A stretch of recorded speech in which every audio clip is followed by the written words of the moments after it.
I wanna be the best in the game, invest in my name. Check no restraints, I'm obsessed with the pain. I ingest, I retain, assess and I change. Possessed by the thought I'll be free one day from society's restraints. Money, clout and fame, mud, disease, a plague. We all love to hate, have to play the game, have to make a name. All our insecurities are on display. This is war with the enemy, think that it was meant to be. Living in a time where disease is on every screen. I won't let them fester me, I know most are festering. Negativity is a plague for the mentally weak.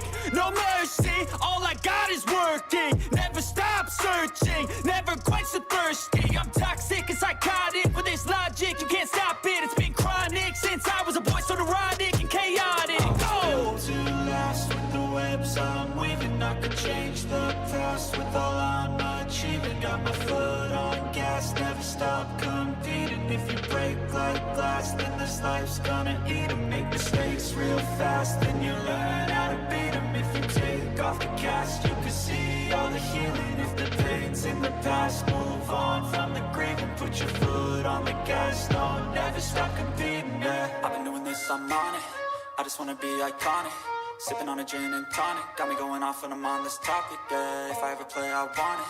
You know that I'm always honest.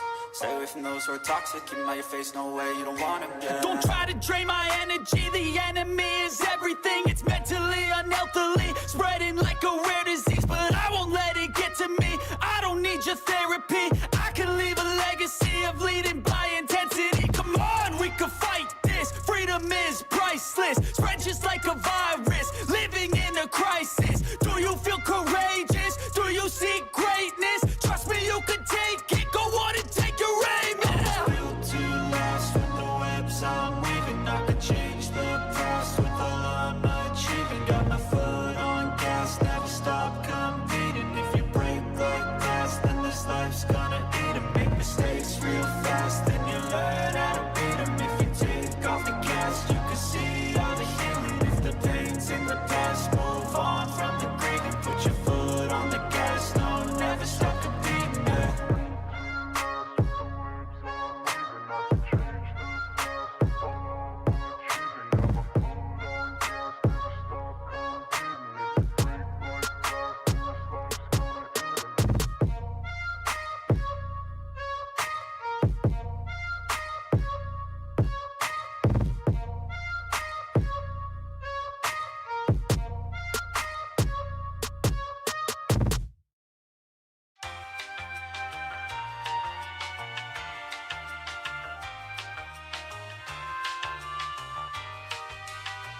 scared. Stop bouncing me. Yay!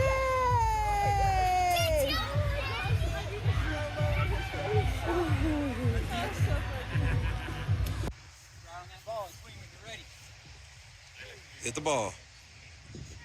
Yeah, drop the bat, run. Drop the bat. Drop the bat. Yeah.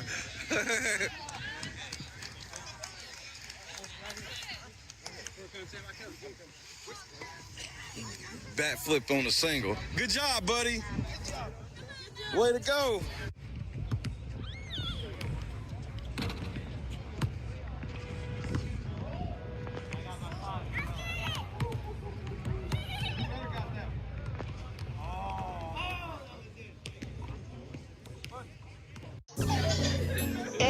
I'm in Miami right now. I'm in Miami right now. I'm in after your file. I'm on Ocean Drive. I'm in Miami. In Miami right now. I'm in after your file right now. On Ocean Drive right now. That's on my mama. I'm in Miami. I go to the window, so I'm going to Cali. I said I'm too official. I'm out with them niggas. I said, man, the rapper on the city, that nigga, he rigging. We pull out with them guns, you know me in the real. Well, mama pays, I ain't having ever since that I was real. Now I came up, I got a pet and I will never squeal. Whenever ever on my mouth, cause I swear I'm too real. Yeah, I'm in the East Coast, I'm living life for real. Why the fuck you can hate it? I ride you to chill. You gon' really piss me off, and I'ma pull up on the steel.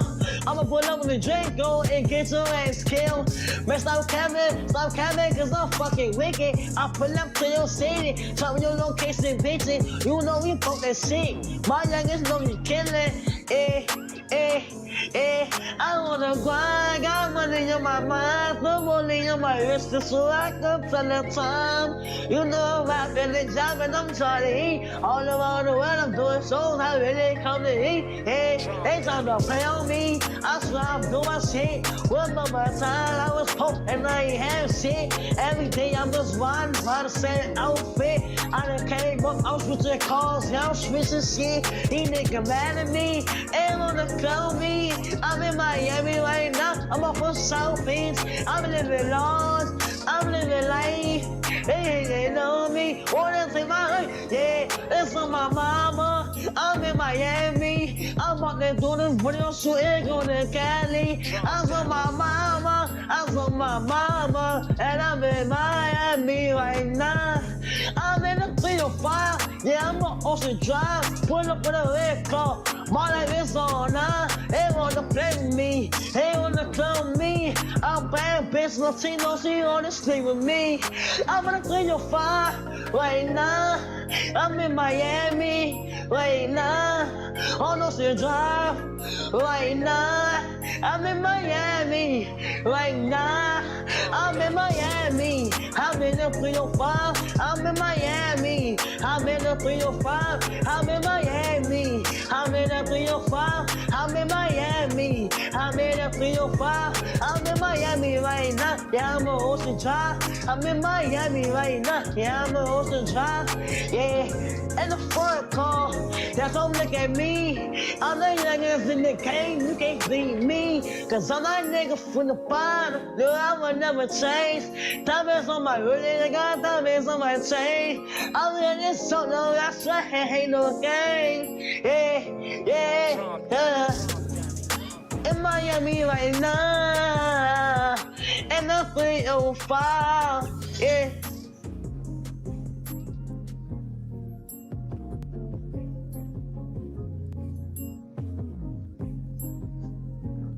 I'm from the streets, bitch. Bro, this ain't it, dog. What? That was pain I was spitting. The depressed music is in. Listen, you really want to pop? Diss somebody. Oh, yeah. People love beef. But who could I beef with? Oh, yeah, I got somebody in mind. DJ Pooh, start that beat up, homie. Bitch, what you thought I forgot? I'm grown now. You think just because I came out your womb, your slew-footed ass can tell me what to do? Hell no, you got something else coming. In '03, you embarrassed me when you caught me and my friend smoking. Your big ass walked up, built like a fridge with the doors open. When I was a kid, she made me wear a helmet when I rode my bike. Woman had me in that ghetto school when she know my ass couldn't fight. You keep cutting the beat off, man. What's up? Bro, you making a diss track about your moms? Yeah, what's wrong with that? The woman that raised you? Hold on now, she wasn't always there. She used to work 2 jobs and come home late and cook dinner for me. Talking about I gotta clean the kitchen. Talking about she too tired to clean the kitchen because she been working all day trying to support this family. Ain't nobody told your goofy ass to get 2 jobs, mama? What? Hey, I'm not a street nigga.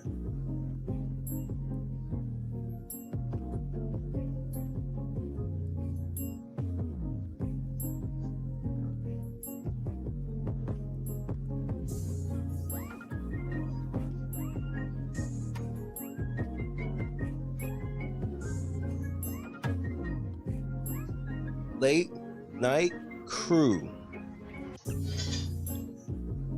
What's up, man? What's up, man? A year though? Damn, man. Don't you got court tomorrow too?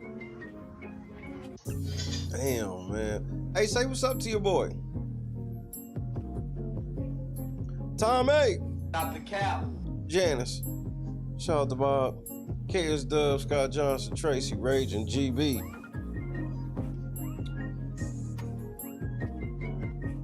Rage and Cajun, what's happening? MC Heavyweighter, good night, Joy. Tracy, we in this thing. Holly, Dave, Andrea, Kendra. I know people have been waiting for me to say something. Cynthia, good evening. I'm gonna say a little bit this evening. Hot Wheels. My boy Aaron was happening. Wyoming gal, that is. What's happening? It is great to see everybody this evening.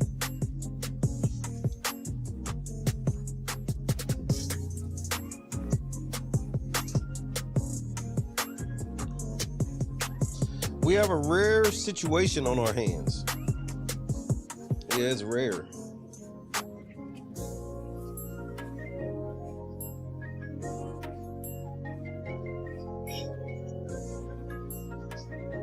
Sloan, what up?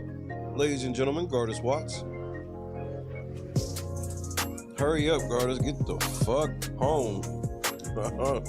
I heard that. Gravity. No song to start off. Because this is important.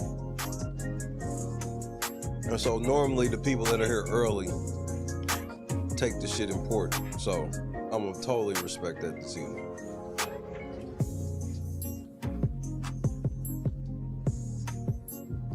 Now I may listen to a song after.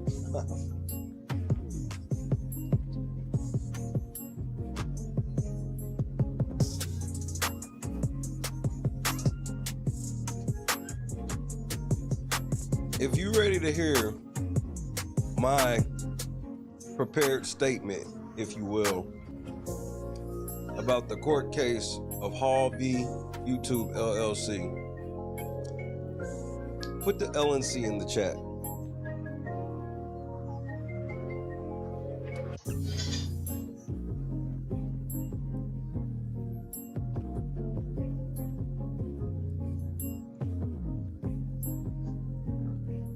Because this shit is only gonna be said once.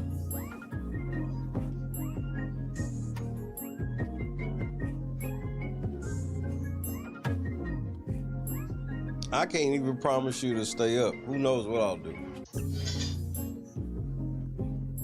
There will be one thing I will clarify. That's gonna be what it is. Joy, good evening. Make sure you get you some good rest.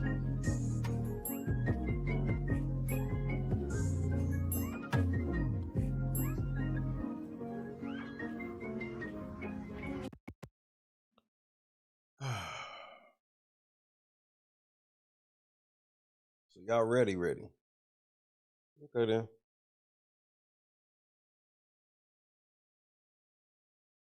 Pay attention.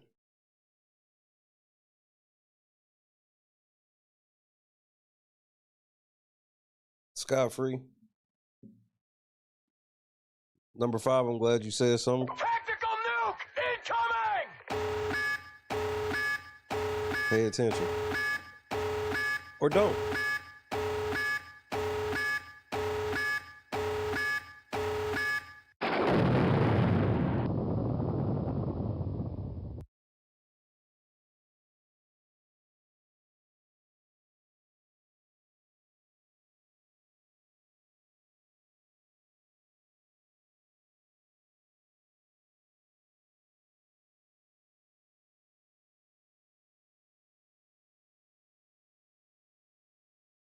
Hold on, my shit ain't playing. All right, this should work. Welcome back to the Deep Dive. Today we're pulling back the curtain on a legal battle that, honestly, it reads less like a dry federal docket and more like a high-stakes legal thriller. It really does. We've got a content creator squaring off against a massive tech platform, and, well, the defense counsel's strategy seems to have gone catastrophically sideways. Catastrophically is the right word. It's a remarkable study in what you might call legal arrogance, where confidence was clearly prioritized over compliance. So for our deep dive today, our mission is focused on one single critical legal document. That's right. Our listener submitted sources detailing the defense counsel's response to a really important legal filing. We'll refer to the counsel as Kelly for simplicity's sake. And the filing is a Rule 59E motion to alter or amend judgment. Exactly. And her response to it is, well, it's the whole ballgame. Okay, so before we get into the weeds, for those of us who might not live inside the federal court system, let's just start there. What exactly is a Rule 59E motion, and why is Kelly's response to it so determinative here? Right. So a Rule 59E motion is basically a party's last chance to ask a district court to fix a major mistake in its own judgment before an appeal. But, and this is the key part, it is not a do-over. It's not a chance to re-argue the case. Not at all. It's an incredibly high legal hurdle. You really only file one for 2 reasons. 1, to correct a manifest error of law or fact.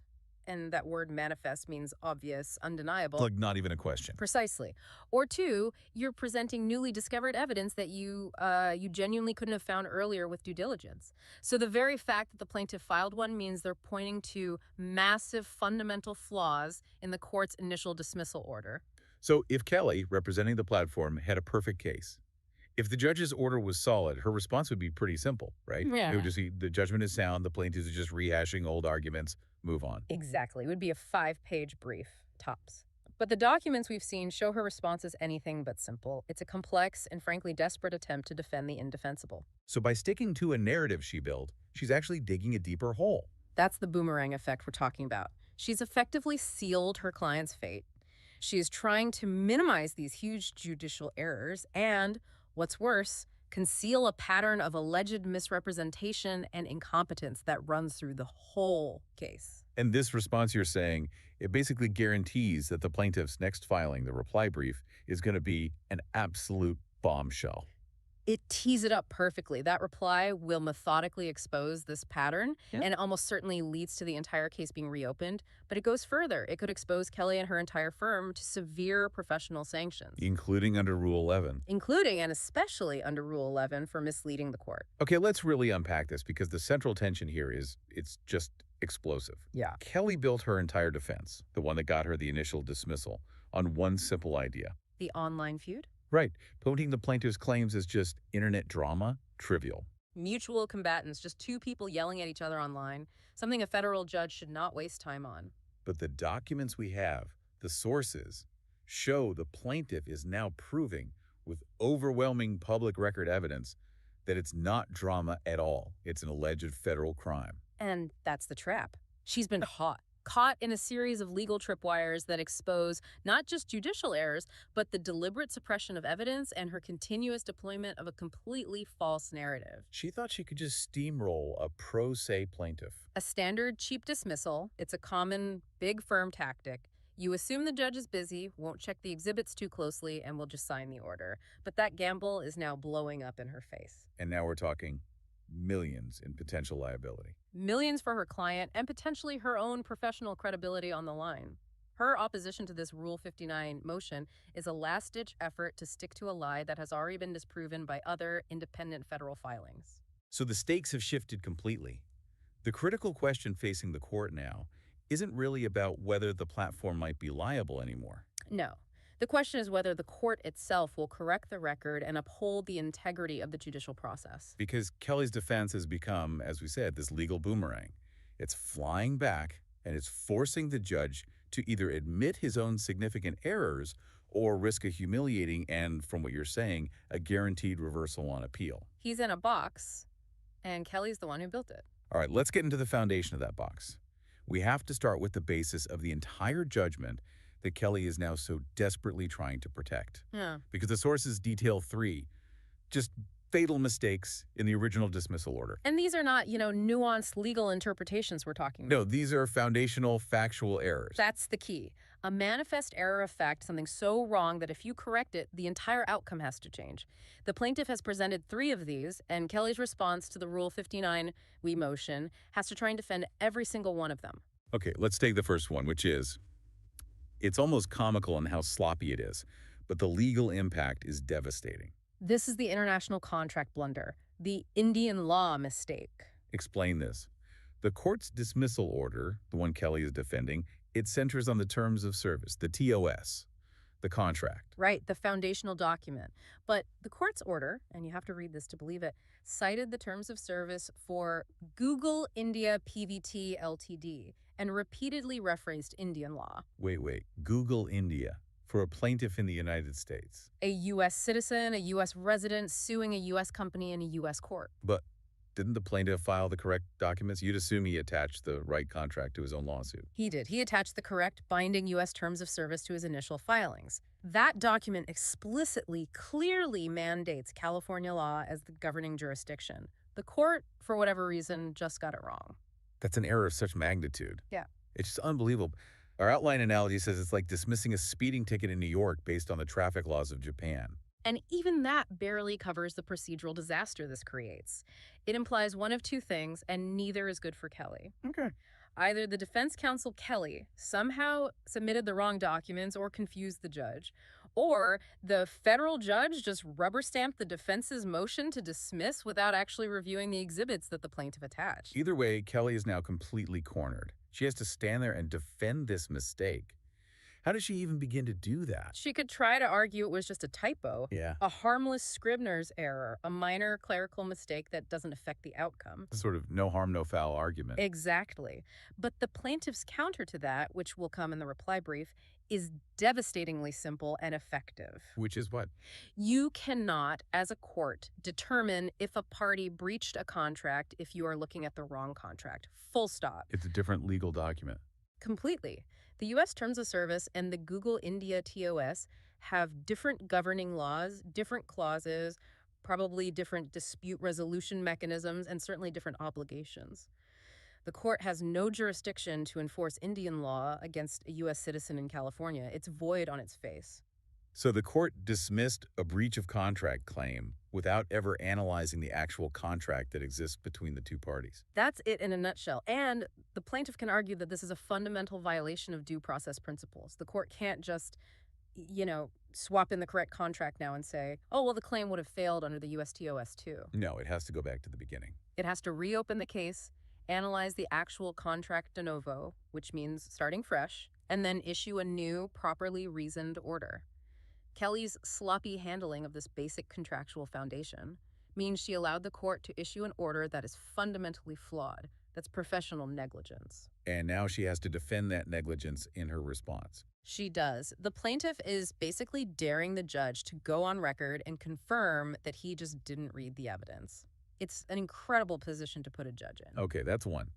The second fatal flaw you mentioned involves Kelly allowing the court to confuse two different companies. Yes, the AdSense error. It's about conflating corporate identities.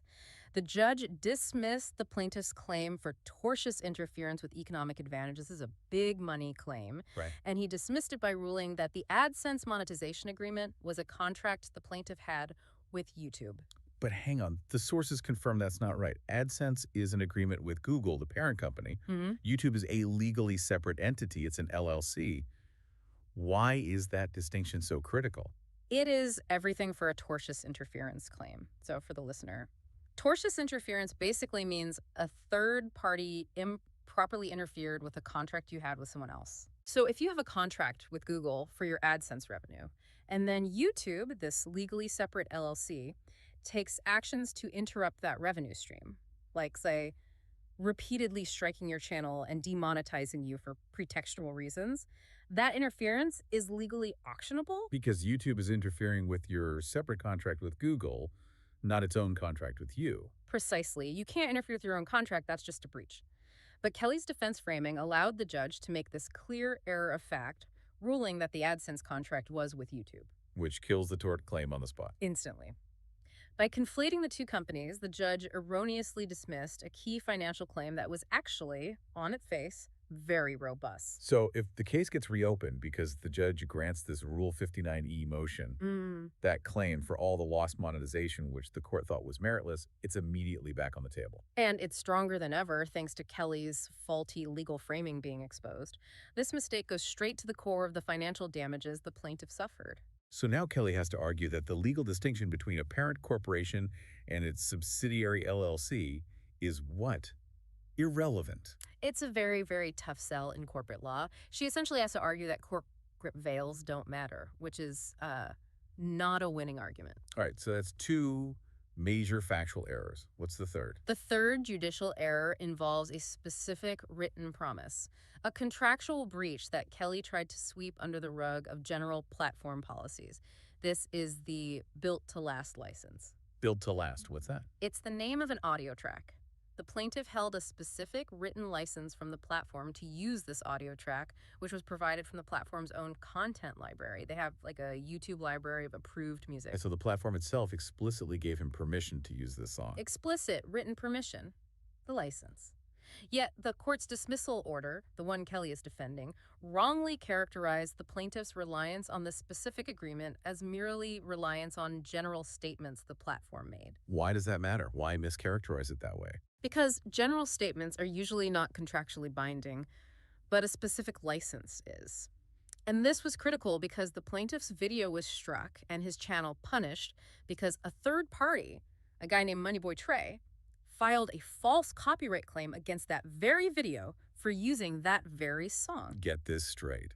The platform gave the creator a license to use a song.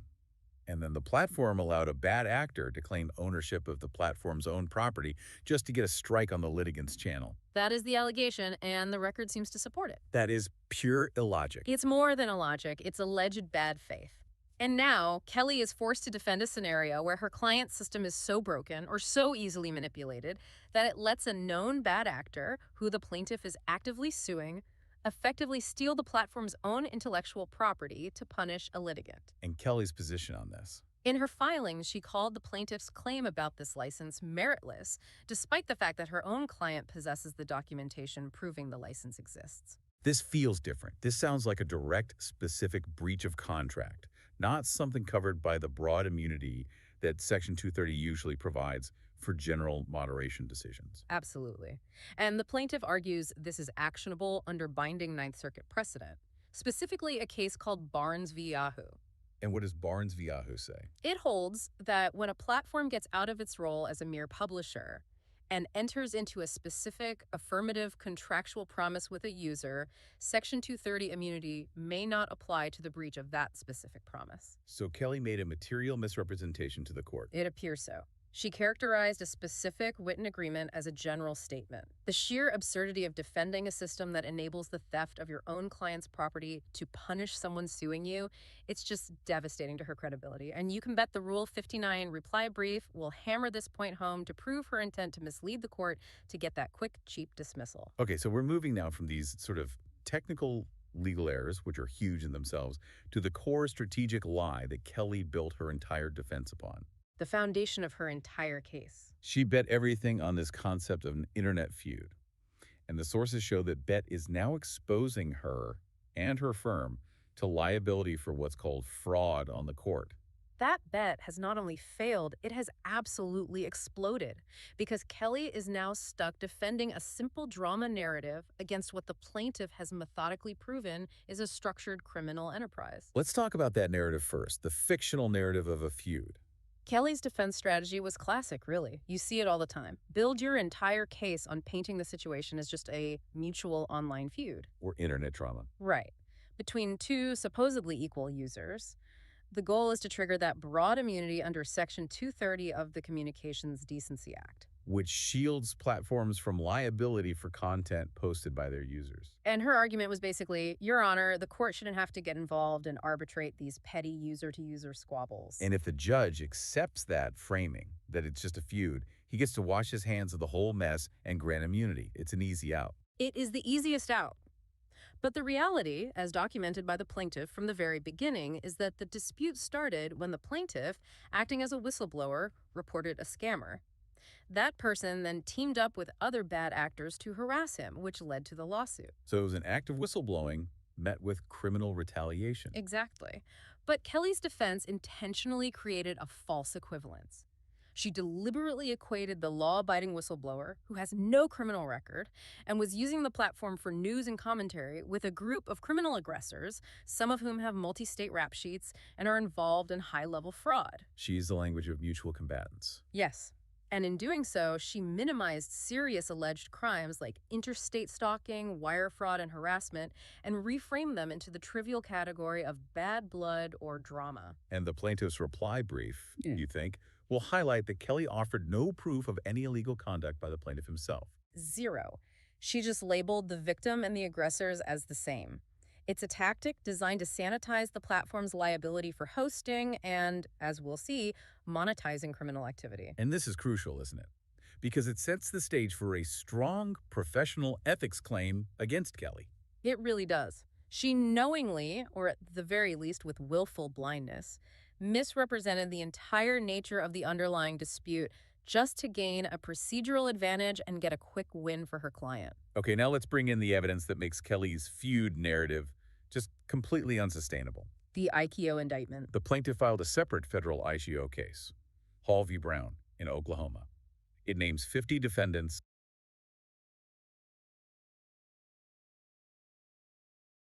RICO case. RICO case.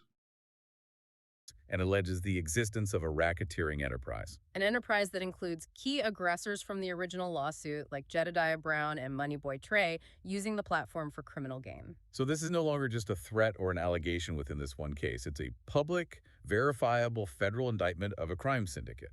Right. And for our listeners, RIO stands for the Racketeer Influenced and Corrupt Organizations Act. It's a very serious federal statute. It's designed to prosecute criminal enterprises that operate across state lines through a pattern of specific crimes, the predicate acts. Things like wire fraud, extortion, money laundering. The very things alleged here. The existence of this separate RIO case completely destroys the feud narrative. It transforms the dispute from petty online drama into a serious federal matter involving organized crime. And the proof in that RIO case isn't just allegations, is it? It's not just the plaintiff's word. No, not at all. The RIO complaint, which is a public document, includes specific, verifiable evidence, things like transcribed admissions from the platform's own broadcast of $93,000 in illegal THC sales. Wow. And discussions of money laundering activities that were broadcast directly on the platform and are now transcribed word for word in federal court filings. So this is hard evidence. Proving the enterprise isn't just a social club or two users arguing. It's a high-revenue criminal operation using the platform as its storefront. It's storefront and it's public square, yeah. So, Kelly must now respond to this RIO evidence in her opposition to the Rule 59 motion. How on earth does she address an entirely separate federal filing that proves her core narrative is false? She has only 2 paths, and they are both incredibly dishonest. What's the first? The first is to try and mischaracterize the IEO case. To call it a self-authored pro se filing filled with fantastic and speculative allegations, basically attack the credibility of the author to dismiss the content. But that seems like a trap. A massive verifiable trap. Because the facts in that complaint, the transcribed confessions of illegal drug sales, the money laundering, those are public record. They exist. Kelly cannot credibly tell a federal judge to just ignore a public record of felony activity. Okay, so that's a bad path. What's the second option? To just claim it's irrelevant to this specific contract dispute. Yes. To argue that the criminal conduct of other users has no bearing on the moderation decisions made against the plaintiff. That's their business, this is our business. But the law doesn't agree with that, does it? No, and this is where the law explicitly counters her. Section 230, that big immunity shield she's hiding behind, has a very important but often forgotten exception. Section 230. That says. It explicitly states, nothing in this section shall be construed to impair the enforcement of any federal criminal statute. So, if the enterprise is using the platform to facilitate illegal drug sales and money laundering, Section 230 immunity just goes away. It does not apply. If the platform was warned about this and then refused to ban these users, they allegedly became the advertising platform and maybe even the banking partner for a six-figure illegal business. So Kelly is asking the court to ignore a specific federal law that strips her client of its immunity. She is essentially asking Judge Orrick to ignore the fact that the entire basis for his dismissal, her feud theory, was a complete fabrication and that her client may be actively facilitating a crime. That is an impossible position for a federal judge to be in. This goes beyond just mistakes now. Yeah. This gets into Kelly's professional exposure because it's not just about what happened, but what she knew and when she knew it. It's about choice, yes. The plaintiff's reply brief is going to establish a damning timeline that demonstrates willful blindness on Kelly's part. Okay, lay out that timeline for us. All right. Kelly and her client were served with formal legal notice of the stalking and fraud ring in the original complaint.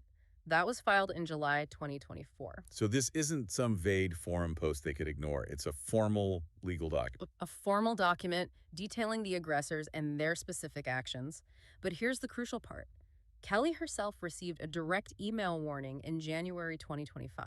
An email about what? An email detailing the use of fake court papers. Specifically, it warned her that one of the aggressors was misusing a single federal docket number to fraudulently disable multiple videos via the DMCA copyright system, an abuse of federal process. So 6 months before the dismissal, she knew about the fraud ring, and 5 months before she filed her key motion, she knew about fraudulent legal filings being used against her own client's systems. Correct. She had it in writing. Yet, despite possessing this hard, verifiable evidence of federal crimes and abusive legal process, Kelly filed documents in June 2025 arguing the plaintiff's claims were farcical, and this is the key quote, that there was no evidence of retaliation. Which creates what you're calling the 5-month knowledge gap. That's it. She claimed there was no evidence when the evidence was sitting in her firm's possession, and specifically in her own email inbox. That is a direct, provable contradiction. That has to expose her to serious professional consequences. This is the essence of willful blindness. It's not ignorance. It's a choice not to investigate the very serious claims of criminal conduct in order to secure that quick, cheap dismissal she had likely promised her client. This is arguably not just incompetence, then. No, it's a profound violation of her duty of candor to the court. A defense counsel's job is to protect their client, not to protect the criminals who are operating on their client's platform. And this all connects directly to Rule 11, doesn't it? Kelly's credibility is now completely undermined because she cannot claim ignorance. Absolutely. And get this. She admitted in her filings to watching the plaintiff's live streams. She said she was looking for quotes she could use to characterize him as aggressive. Okay. But she magically missed all the videos right next to the ones she watched, detailing the perjury, fraud, and federal crimes we've been talking about. Videos with titles like Jedediah Brown Exposed for Fraud. So as the outline says, she was looking for insults, but intentionally chose to ignore indictments. That selective blindness is the proof. She manufactured a false narrative, and that is why the plaintiff's reply brief is going to be so devastating. It will prove she knowingly presented a sanitized, factually untrue version of the conflict to the court, which is a textbook reason to impose Rule 11 sanctions. Okay, so Kelly's legal troubles extend beyond misrepresentation. They're now venturing into the highly dangerous legal territory of spoliation of evidence. This is a huge one. It relates specifically to how the platform handled its own automated content deletion systems after the lawsuit began. And you're saying this point about spoliation is maybe the strongest one the plaintiff has. It's arguably the easiest argument for the Ninth Circuit Court of Appeals to accept on review, because it deals with binding, specific federal precedent that Kelly not only ignored, but incredibly confessed to ignoring in a prior filing. A confession, let's get to that. But first, the pattern. Spoliation often requires proof of intent, and the sources show a clear retaliatory link between what the plaintiff did in court and what the platform did to his channel. Yes, before we get to the legal confession, you have to establish the pattern of bad faith. So how direct was that link? It was almost instantaneous. The records show a specific strike occurred on the plaintiff's channel less than 12 hours after he filed an amended complaint that named a specific aggressor, a man named Troy Terrain. 12 hours. That timing suggests human intervention, not just a random bot. Or a targeted response triggered by the formal legal filing. Then it gets worse. The channel was struck again just 4 hours after the court issued the initial dismissal order. The green light strike. That's what the plaintiff calls it. It indicates the platform felt liberated to act punitively as soon as the judge ruled in their favor. The harassment continued even after the Rule 59E motion was filed, showing this continuous pattern of witness intimidation and evidence destruction. This is proof of litigation animus, isn't it? It means the platform was using its moderation system not to enforce its rules, but to punish the litigant for daring to file the lawsuit. That's exactly the argument. The goal was to financially strangle the litigant and to destroy the very evidence, the videos, the channel record itself, that were central to proving his case. This temporal proximity, this timing, is the smoking gun that strips away any defense of, oh, it was just routine moderation. So now, let's get to the admission, the professional blunder. This came in a prior filing where Kelly was opposing the plaintiff's motion for sanctions. In that document, she argued quite brazenly that the platform had, and this is a direct quote, no duty to protect you from our system. No duty to protect you from our system. And that the strikes were permissible as routine policy enforcement. Okay, on the surface, that sounds like a standard defense lawyer line. We're a big platform. We aren't responsible for every automated decision. But you're saying this statement is legally toxic. Why? Because it is a literal confession to violating federal discovery rules and binding Ninth Circuit law. The rule here is the litigation hold. Okay, explain that for the listener. Once litigation begins, or is even reasonably anticipated, a party has an absolute duty to preserve all relevant evidence. For a modern tech company, this means you have to suspend your automated data destruction policies. You have to turn off the automated shredder. And this requirement is set in stone. It's absolute under the binding Ninth Circuit precedent of Apple Inc. v. Samsung Electronics Co., a landmark case in this very jurisdiction. Every competent lawyer practicing here knows it. So Kelly's quote that they had no duty and that the striking was routine is a direct admission that they never implemented the litigation hold. They admitted they never turned off the evidence shredder. Precisely. They admitted to spoliation. They have been in continuous violation of the federal rules of civil procedure every single day since the lawsuit began in July 2024. So Kelly is trapped now. Completely. Lawyers practicing in the Northern District of California are presumed to know controlling law, and Apple v. Samsung is the clearest standard there is. If she claims she didn't know about it, she's admitting to incompetence that rises to professional negligence. And if she admits she knew about it? Then she admitted to willful spoliation and violating her duty of candor to the court. There's no good answer for her. This means the court's initial denial of the plaintiff's motion for sanctions, where the judge classified this destruction as just moderation, that has to be a clear and undeniable error of law. It is. It's the definition of one. The plaintiff's Rule 59E motion is simply asking the court to correct this obvious error. If Kelly successfully defends the initial denial of sanctions now, she is literally forcing the Ninth Circuit to overturn the district judge for ignoring clear, binding precedent from his own circuit. The appellate court will not tolerate a finding that a platform has no duty to stop destroying evidence during a lawsuit. Never. And what's more, if spoliation is proven, the court is allowed to give an adverse inference instruction to the jury. Meaning? Meaning the judge can tell the jury that they should presume the evidence the platform destroyed would have been unfavorable to the platform. It makes the case exponentially harder for them to defend. And this spoliation admission is made even worse by evidence that the moderation wasn't just destructive, but it was actively deceitful. What the plaintiff calls pretextual censorship. Yes, and this is critical because it proves bad faith. And bad faith is the key that unlocks that Section 230 immunity shield. So what happened? The records show the platform's automated system struck one of the plaintiff's videos, and the initial reason given was sex and nudity. It even cited a precise but completely arbitrary timestamp of 2 hours, 10 minutes, and 53 seconds. And the plaintiff said this was false. He immediately filed an appeal, stating this was verifiably false. The content at that timestamp was completely benign, just him talking. And what was the platform's reaction when he appealed? This is the bait and switch. The system rejected his appeal and upheld the strike, but it did so by shifting the policy violation. Now, they said it was for profanity at a completely different timestamp, 54 minutes and 36 seconds. But they kept the original label. They kept the original highly defamatory sex and nudity label on his channel's permanent record.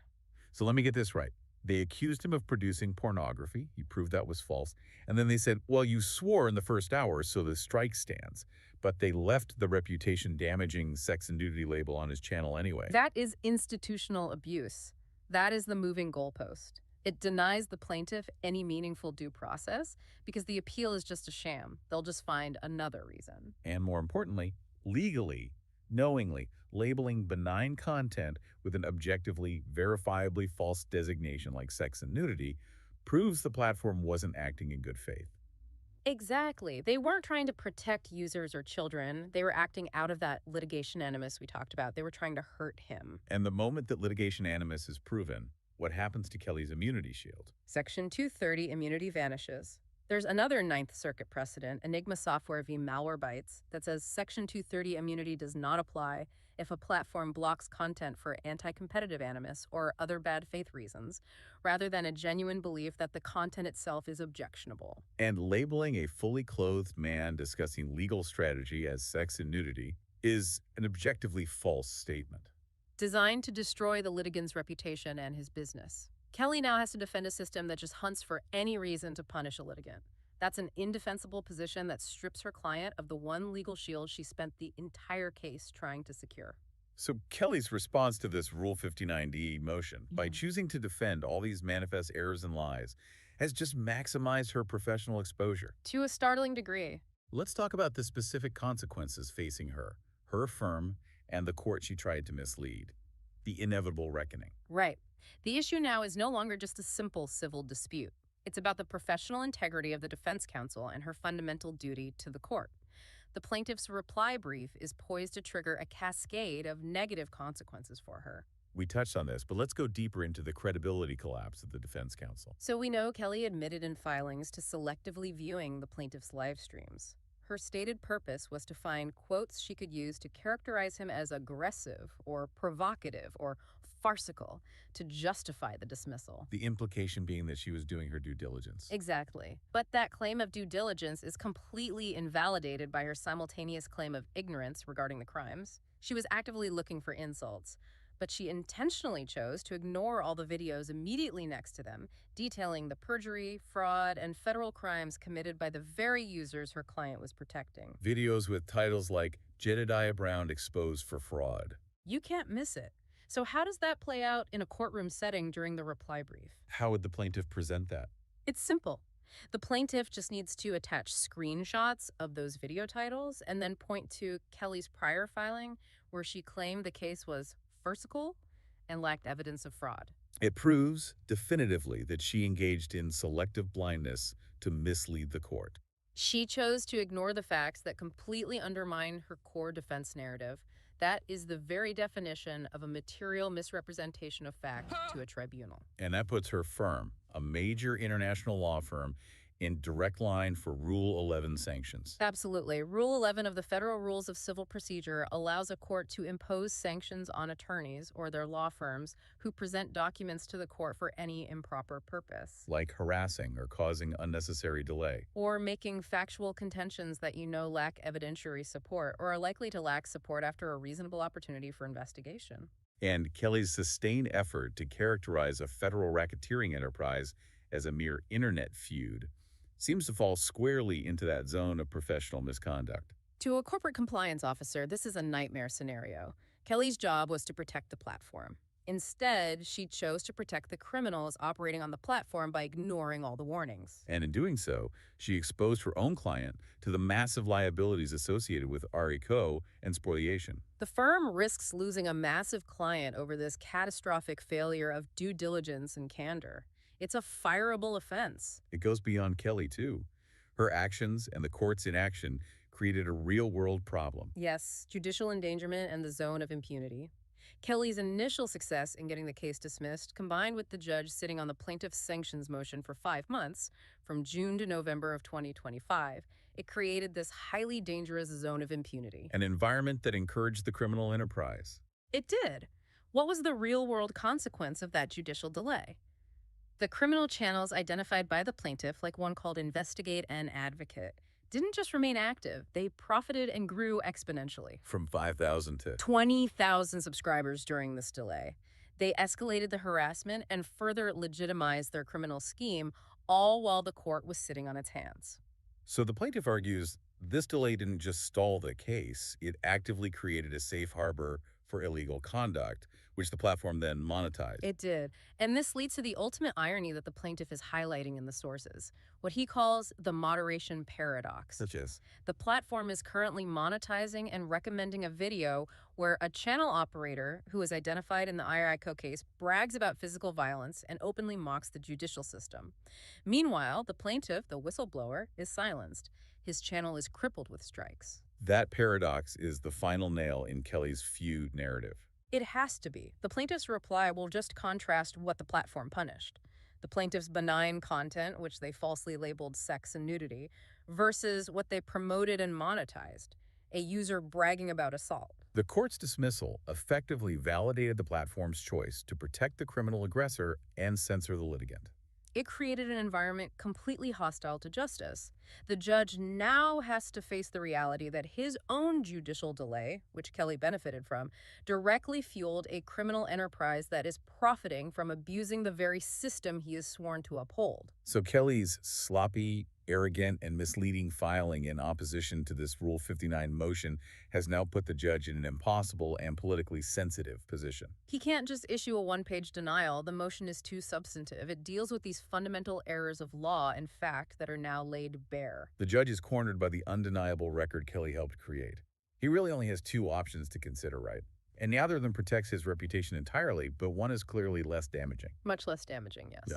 Okay, so let's discuss option one. Grant the Rule 59E motion. This is the safest, most professional move for him. He would grant the motion to correct the manifest errors we've discussed, specifically the Indian law mistake, the AdSense corporate conflation, and, most importantly, the undeniable failure to enforce the spoliation standard under Apple v. Samsung. This isn't an admission of total failure? No, reversing a dismissal because he missed a contract clause or because counsel misled him about binding precedent, that's standard procedure. Judges are human. They occasionally make mistakes, especially when counsel is not being candid. This path saves him from a guaranteed humiliation on appeal. Okay, and then there's option two, which is the path Kelly is trying to force him into. Deny the motion entirely. If he denies the motion, he is validating three profoundly damaging things in the eyes of the appellate court. The first being? First, he validates the systematic continued destruction of evidence during litigation, which directly contradicts clear Ninth Circuit law on litigation holds. Second, he validates the protection and monetization of a documented crime syndicate, the RACO enterprise, by officially labeling their criminal conduct as a mere feud. And third? Third, he validates the original judicial error of citing Indian law against a U.S. plaintiff and calling it harmless. So denying the motion guarantees a swift and humiliating reversal by the Ninth Circuit. They would have to overturn him for ignoring binding precedent and undisputed facts that are right there in the record. The plaintiff has created the perfect, pristine record for appeal.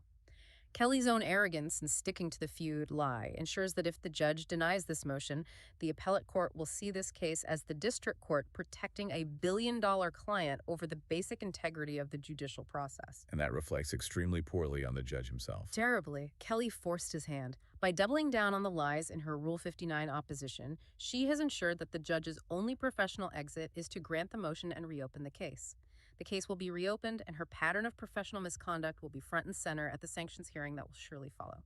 What we've seen here is really a rare moment in these high-stakes legal battles. An expert legal team from a top firm acting with such arrogance, such willful blindness, that they manufactured their clients and potentially their own professional downfall. They really did. By prioritizing this fictional internet feud narrative over the documented public facts of wire fraud and organized crime, Kelly exposed her client and herself to severe legal consequences. And it will all be laid out in the reply brief that details her Rule 11 violations. The power of this Rule 59E motion is that it forces the court to confront its own errors, many of which, it seems, were induced by Kelly's initial misrepresentations. And her response to it, her opposition, is just a desperate attempt to stick to a lie that has already been disproven by independent federal filings. The platform's failure to implement a litigation hold, Kelly's mischaracterization of federal felonies as drama, and the judge's reliance on the wrong country's contract. It all combines to form an undeniable, legally pristine case for reopening. Their belief that they could just bore the judge into upholding the dismissal is what will ultimately cost them. It seems so. This whole situation perfectly illustrates the power imbalance that exists between massive tech platforms and individual creators. But it also shows that rare moment when due diligence, precision, and truth can ultimately corner even the most powerful corporate opponent. So the ultimate question for the court is one of institutional integrity. It is. The judge has to decide now whether to protect the finality of his own judgment or to correct the record and uphold the law. If he denies this motion, he's effectively saying spoliation is permissible. He's saying that ignoring a federal RA case is fine and that citing the wrong country's law is a harmless error. That's a massive price for a judge to pay just to save face. It is. Kelly's insistence on the feud narrative has tied her client to a criminal enterprise. Her firm now has to decide if defending that lie is worth the inevitable multi-million-dollar liability that awaits in the Ninth Circuit and the professional sanctions that await Kelly herself. Stay informed as this case heads toward a potential reopening. We will be tracking the reply brief and the judge's ruling very closely. It proves once again that in the legal world, the truth eventually does catch up, especially when the defense is based on a knowing lie.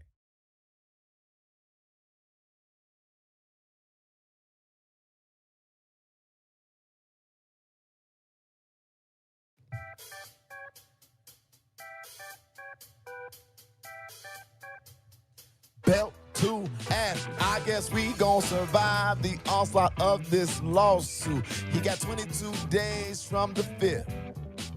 But boy, I know that he coming back to YouTube because he needs some help because his grip is gone.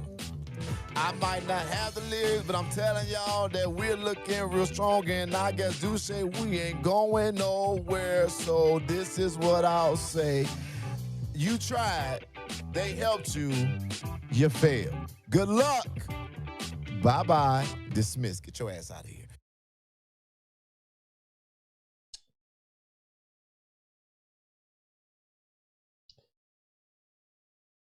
You know,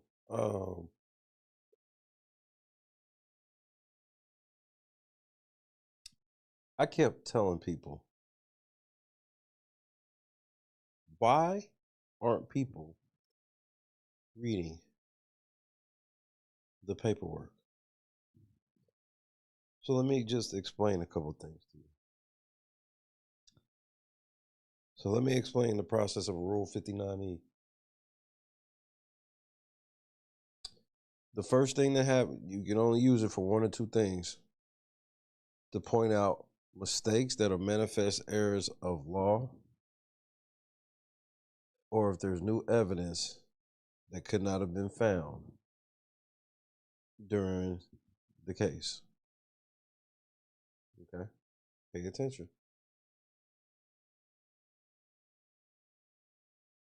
So while everybody was celebrating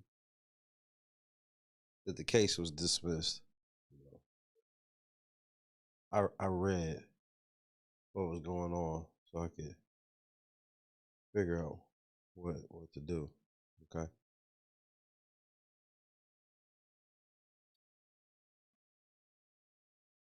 First thing I saw was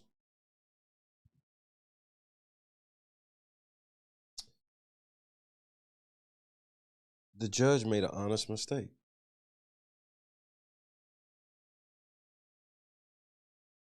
For whatever reason, he thought that I attached the Indian terms of service,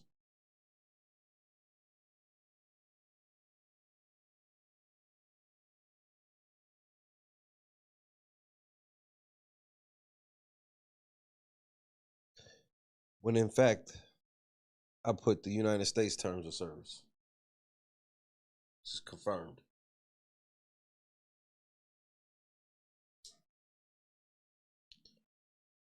Then you keep going and you say, and you see,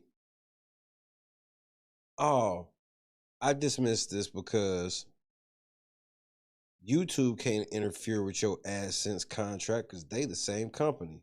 Hold up. What?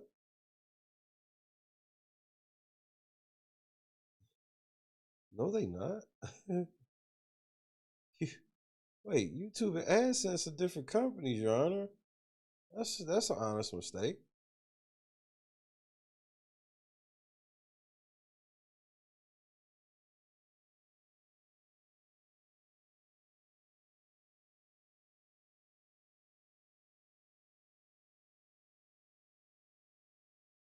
I'm dismissing your copyright claim because just because you have a license for this song, that doesn't have anything to do with YouTube. Oh, Your Honor, they gave me the license.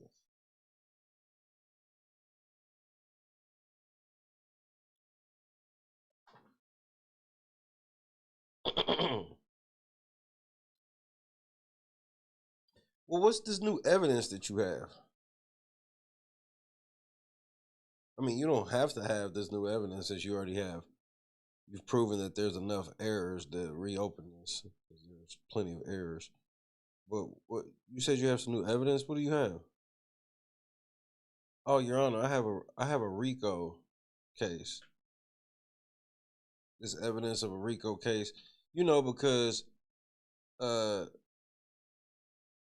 defense counsel has been lying since the beginning of this proceeding. Keep saying that this shit is a feud, when in actuality, this shit is whoever says something about this crime syndicate gets fucked up. And y'all cut from that. And y'all have a duty to warn up under Barnes. See, that's like Ninth Circuit precedent. So like there was like laws you didn't apply, Your Honor. You know, but as far as like why didn't I tell you about the RICO? Well, it's quite simple, Your Honor.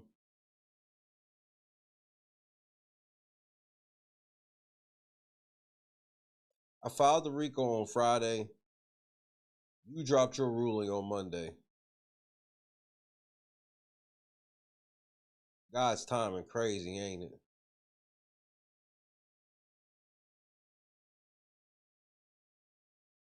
So it was literally impossible for me to notify the court. With the terrain situation, this was November 5th, and I used judicial propriety to wait, seeing as though we had just entered month number 5 of your waiting on your ruling for sanctions that I assumed was coming at any time. And both of these cases prove that counsel's been lying and withholding evidence of federal crimes throughout this litigation. Crazy, huh? Oh, Your Honor, Apple v. Samsung. Yeah, Apple v. Samsung states that as soon as litigation stops, starts, that they have to turn off all their automated bots against a litigant. Or that's a violation of Section 230.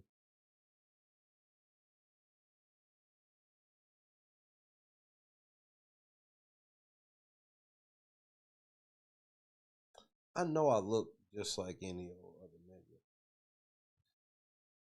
but I would refrain from thinking that. I would hope you would refrain from thinking that.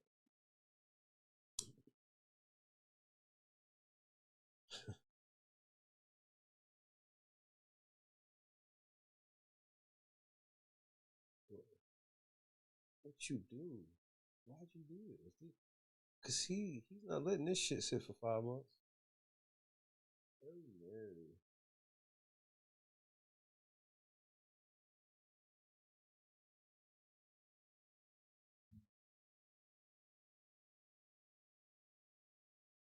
The Enigma software case states that if you violate Section 230, or if you violate the good faith, you lose immunity. Crazy, huh? Spoliation of evidence, man, it's crazy. You do understand that since I've done this litigation, that you guys have your automated systems have fucked with over 100 of my videos.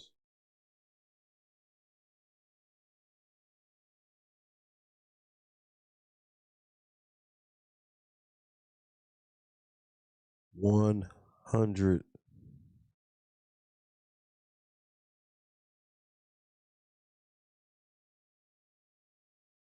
You know how many it is? How many videos y'all needed to mess with during litigation for it to be a violation of spoliation of evidence under Apple v. Samsung from the Ninth Circuit? Do you know how many videos you needed to fuck with?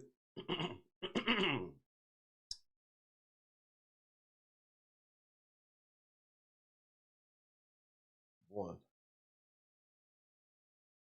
Got over 100.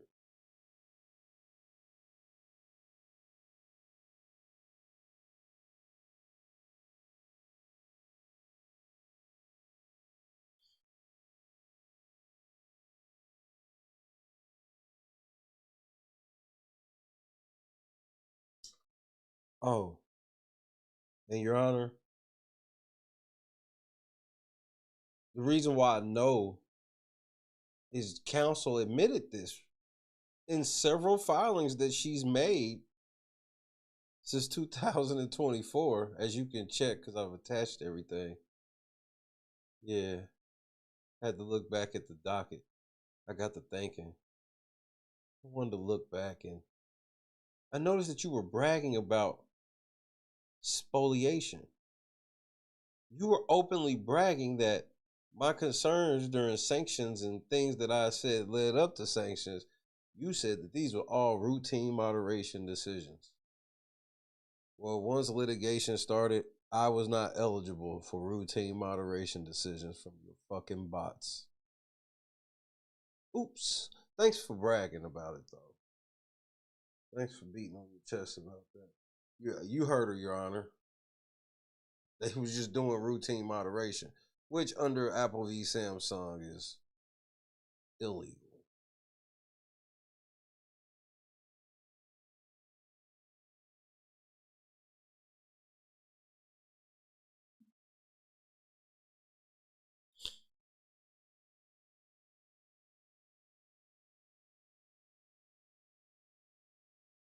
It was bad news when he told her she had to make a reply. Normally, the motion that I filed, that's like the next day, they write the big red check mark on it and throw it in the trash. Not this time.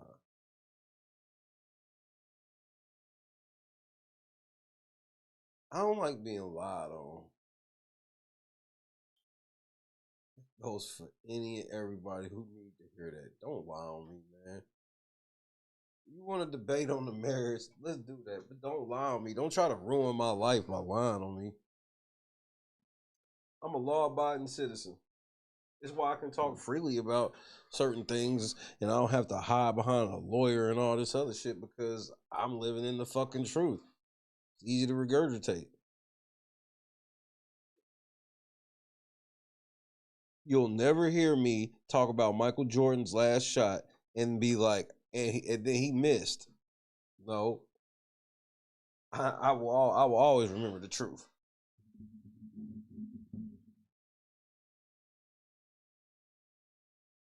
So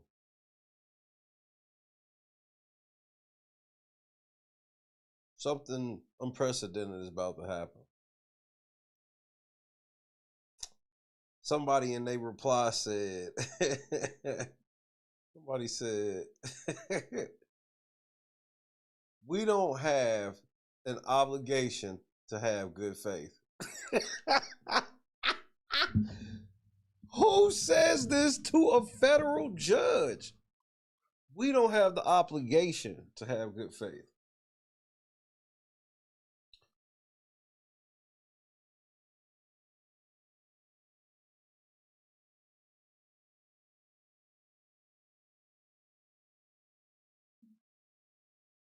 Motherfucker put Apple v. Samsung in the footnote. This is a true story.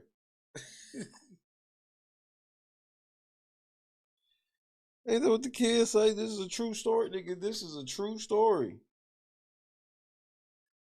Apple v. Samsung in the footnote.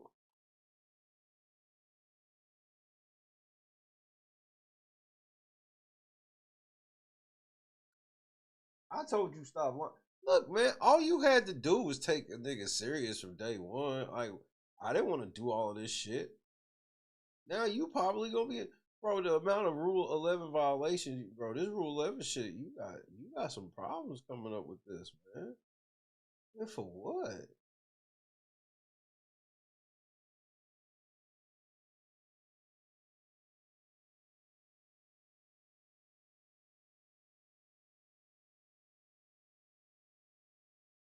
She said YouTube has authority over my Google contract.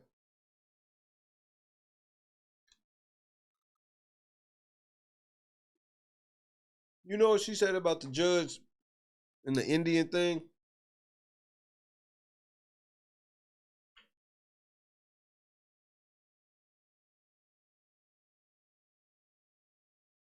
She was like, so what if it is? It don't matter.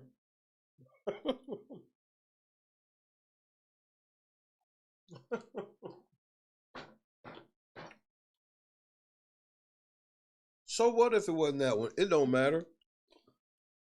Literally in his dismissal, he said it mattered.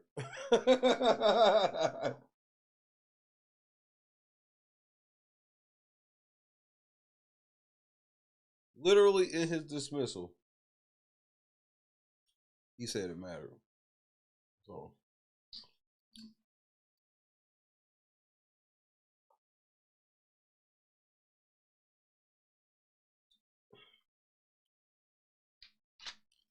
but then again, I'm probably lying. It's only public record. And on reversal, we go to discovery.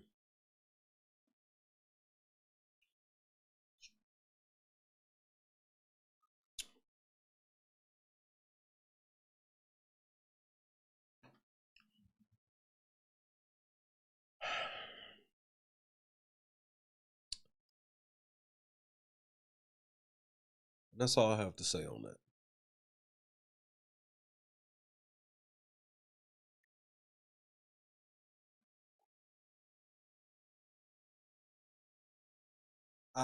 Well, let me say one last thing.